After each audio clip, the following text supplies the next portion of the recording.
So, Aharon, I want to start with you. You're a junior. How was the first week of classes for you? The first week has been fine. Obviously, there is still a lot of tension between the overwhelming student body, which wants the university to divest, to demand a ceasefire, and wants the American government also to actually leverage the power that they have to get a ceasefire, and the administration, which for a variety of reasons does not want to do that. But this is not the sort of thing where students are trying to look for something that is like crazy or beyond the pale. Right. They're asking for something. There's consensus among the students overwhelmingly of what they want. And there's, from my understanding, a much stronger opposition from the donors to the university that say they don't want that to happen. And as a result, we have all these disruptions. Yeah, we're looking at video right now of what the first day of classes looked like for you all and for your fellow classmates. Sophie, you're a sophomore.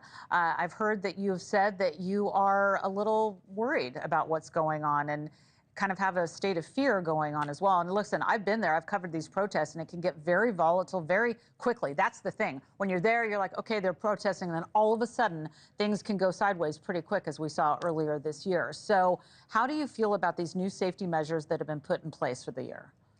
Well, I think really anything can be better than where we left off last spring.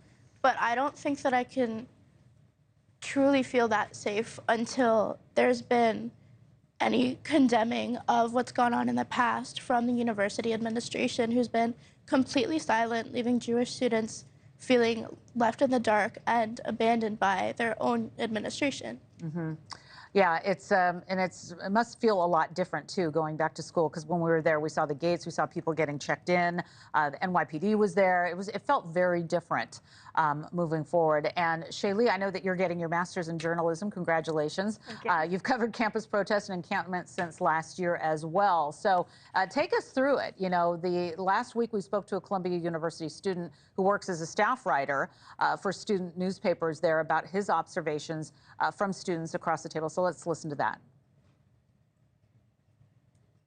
Everyone seems afraid right now. They're on the side of the Jewish students, and I don't want to talk about Jewish students as a monolith. Jewish students who support Israel, they're really afraid. They think that students are supporting Hamas, which, talking to the students from the other side, that's not the case from what I see.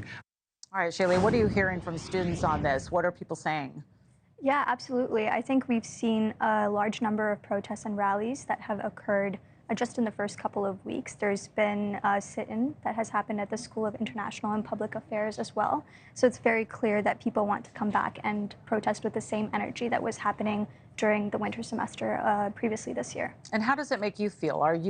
Do you feel fearful? Are you watching with a close eye? Like, what is it like for you? Yeah, I think as journalism students this semester, we have an advantage that journalism students last semester didn't have, which is that we're more prepared for it. We know that this is a possibility and something that might happen, referring to the encampment. So the faculty, and I would say the students as well, have put in a strong effort to try and make us as safe as possible, give us as many resources as possible for how to cover the encampments and the protests safely, based on what we learned in the past. Okay, and Aharon, you have a very interesting background as well, not just being a Columbia University student, but you also have spent some time over in Israel. Tell us really quick about that. Yeah, I lived in Israel for 8 years, and I spent a lot of time in very deeply conservative communities, the communities where I grew up, and I spent a lot of time in the Israeli progressive political circles that I do my activism in. Okay. And looking at that, it's very, very clear to me that this is not a camp of pro-Israel versus pro-Palestine. This is really a conflict between those who believe that militancy and war is a solution for ethnic conflict and those who believe in peace and diplomacy. Thanks for watching. Go to joinnn.com to find NewsNation on your screen. And don't forget to click the red subscribe button below to get more of NewsNation's fact-driven, unbiased coverage.